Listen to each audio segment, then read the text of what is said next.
So, if you're building an Amazon business or any business really, there's a good chance this one thing is secretly sabotaging you. Spoiler alert, it's not your PPC, it's not your team, it's not anything related to your products. Actually, it's not even related to Amazon at all.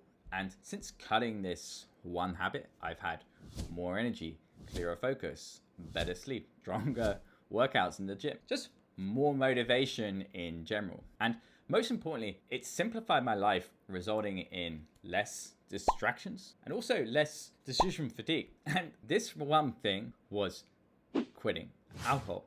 And in this video, I'm going to tell you exactly why I quit. And after watching this video, I think you will as well. So here's my warning to you. If you do want to continue drinking alcohol, I would recommend clicking off this video right now. So to understand where I am coming from, we need to understand my history with alcohol. So I've never been a huge drinker. Well, depends on who you're speaking to and who's watching this video. I had my first beer at like 15, drank at university like every other British guy. Didn't drink much when doing my 9 to 5, but it's when I started this whole nomad hopping around thing, I started like drinking more. And at every event I went to, there was just like drink there, right? It was a way of connecting like socially. Dating as well, it's more of like a social lubricant. Then I went to like another like location to make new friends there, and there it was there, it's there again, right?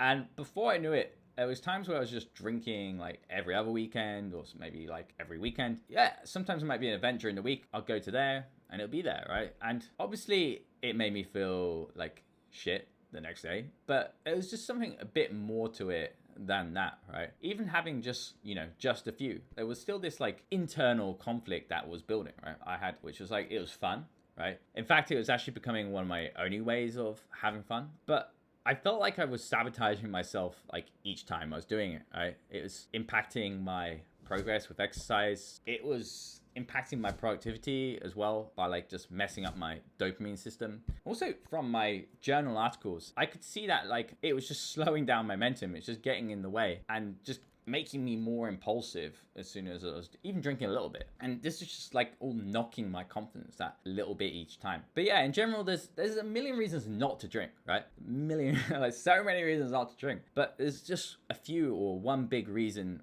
to drink. For me, it was fun. So the answer then, Ben, surely just have some self-control, right? Cut back, moderation is key. And yeah, that's what I did try. Okay, this month I am not drinking, right? Next 2 to 3 months, I'm not going to be drinking. Today, I'm going to have 3 drinks. Today, I'm only going to have 1 drink, etc. Largely stuck to that, right? But not perfect. This creates the decision problem, right? Where I have to decide when I'm going to drink, really, and how much. Like when to like let loose a little, when not to. But I actually found a much better approach to this. And with this approach, I realized like, why would I even like want to do that? Why would I want to control it? Right? And this approach was using first principles. This approach works by like challenging all of those beliefs around alcohol and what it was actually doing for me. The taste of alcohol. Do I actually like it? Have you smelled pure alcohol? Right? Now you take it in. Like it's not actually desirable. And when I think back to the first time I had a beer when I was like 15, as I mentioned earlier, I just realized like how much I hated it the first time, right? I was just forcing myself to do it to socially fit in. And I just kept replaying this again and again in my mind. And so, yeah, it just made me not want the taste. But there was also this fun factor, right? But what actually made the night fun? Was it the alcohol? Or was it actually, the conversation, with a close friend? Or was it going go-karting with,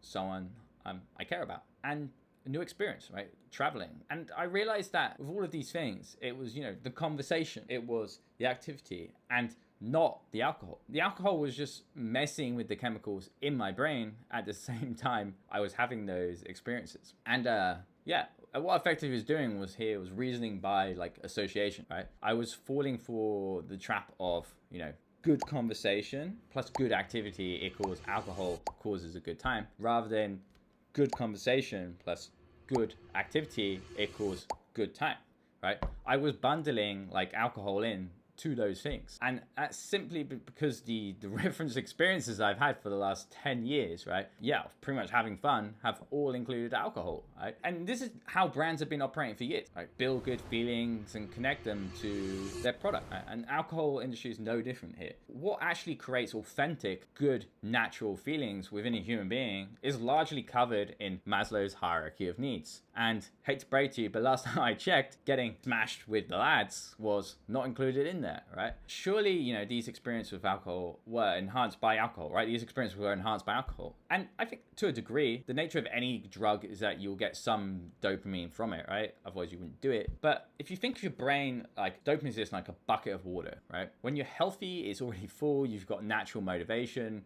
focus, and just enjoyment from like life in general. So alcohol comes along and pours in this like little bit of dirty water, right? And you feel like that temporary boost. But here's the catch, right? It then stabs the bottom of the bucket and puts this hole in it. So now you're out draining out water faster than you're putting it in. And alcohol just convinces you to keep topping it up with like dirty water. And that's how it traps you, right? You're filling your bucket, right?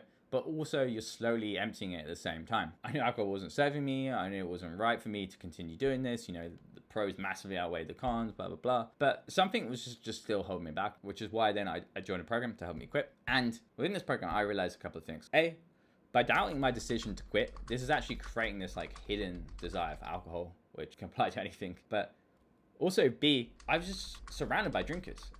And just being able to talk to someone about this and reinforce my decision, it just really like nuked all lingering desire, right? So far, I've only not been drinking about 4 months, I think it is. Oh, it's not even that long.